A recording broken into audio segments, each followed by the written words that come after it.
Hey everybody, Rob Hunden here, CEO of Hunden Partners, and today I'm going to be talking to you about the power of arts and entertainment. Hunden Partners is doing all kinds of arts and culture related master plans as well as entertainment venue studies all over the world all the time. Yes, it's great to have all kinds of assets being developed, hotels, restaurants, retailers, office buildings, residential units, entertainment venues, of course, indoor and outdoor activation areas. But at the end of the day, it's what happens actively by humans in those places that usually makes it compelling. And so arts, culture, and entertainment are a real key activation and content creator that fills these spaces. So we fill restaurants and bars often with music.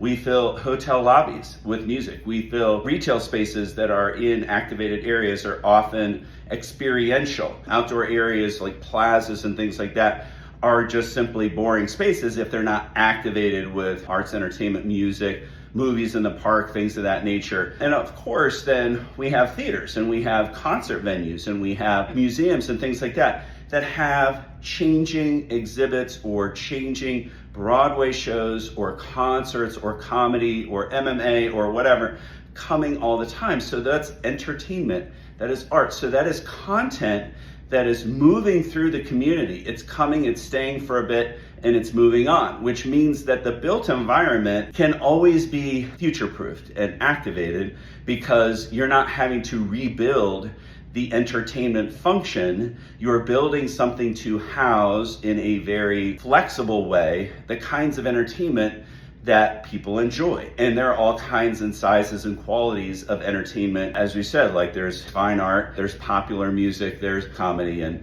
fighting and all of the other types of entertainment that happen out there in arena formats, in stadium formats, in outdoor formats, amphitheaters, indoor, flexible venues. So the more flexible spaces that you have, indoor and outdoor, that can accommodate all kinds of events, the more opportunity you have to future-proof what you've built so that you can always be programming arts, culture, and entertainment into your great places and spaces that you're doing placemaking legacy work in to really create the best for your community. And so the more of that you can create, the critical mass that you can create, the better. And that's going to be a magnet for people. So you look at something very over the top like the Las Vegas Strip, which has a critical mass of entertainment opportunities and things to do and see. You look at Times Square in New York City with all the 30 plus Broadway theaters and the off-Broadway theaters. If those shows in New York and in Vegas were not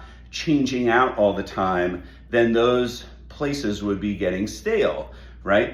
People wouldn't go back all the time. But because the content is always changing every week, every month, there are so many new things happening. So in your community, just like your movie theater has new content every week, your activated spaces, indoor and outdoor, can have new content all the time. So first off, create spaces, indoor and outdoor, that are flexible event venues that can host arts, culture, and entertainment.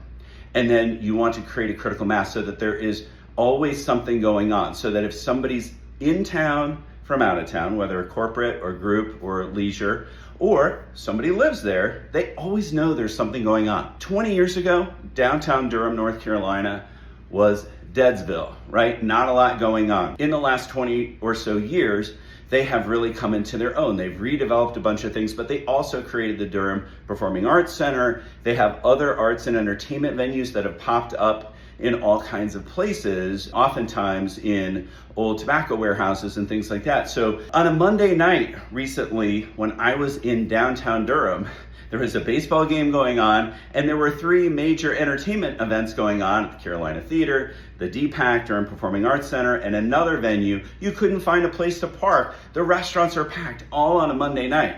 And who's that great for? Locals. Who's it also great for? Anybody who's visiting town, which we always come into town on a Monday night because we're working, we're there to do placemaking work, and typically you can't find a place to eat because the restaurants are closed and you can't go out to do anything because there's nothing to do on Monday nights, but not in Durham. No, they are on their way to somewhere because they are creating critical mass of great placemaking through activated, content-rich, critical mass entertainment, arts, and culture. And so at Hunden Partners, we believe strongly in the power of not having to rebuild physical product all the time. You build product that induces and allows and is flexible to accommodate all the different kinds of arts, cultural, and entertainment spaces that you want to have exist, and not the spaces, but the actual events, the content that is going to come through town, stay for a few nights or a few weeks, however long they're going to be there, to keep the place new and different. And that's what makes great places. People can always count on it. So for today, the power of great placemaking through arts, culture, entertainment, the facilities and the spaces that allow for that to be on all the time. That's what we're talking about. Until next time, keep making great places.